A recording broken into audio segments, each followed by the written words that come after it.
មុននឹងឈានចូលទៅទស្សនានៅតម្រុយឆ្នោតអាវងក៏សូមធ្វើការអនុញ្ញាតគោរពជម្រាបសួរទៅកាន់ពុកម៉ែបងប្អូនក៏ដូចជាប្រិយមិត្តទាំងអស់គ្នា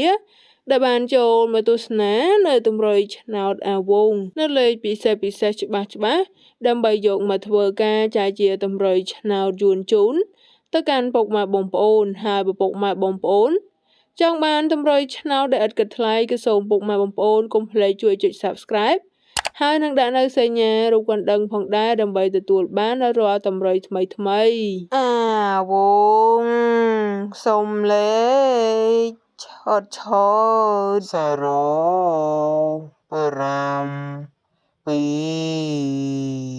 អាវងសុំលេខឆតឆត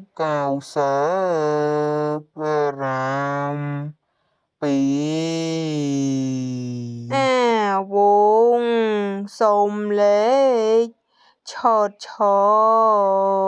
អូខ្ទង់10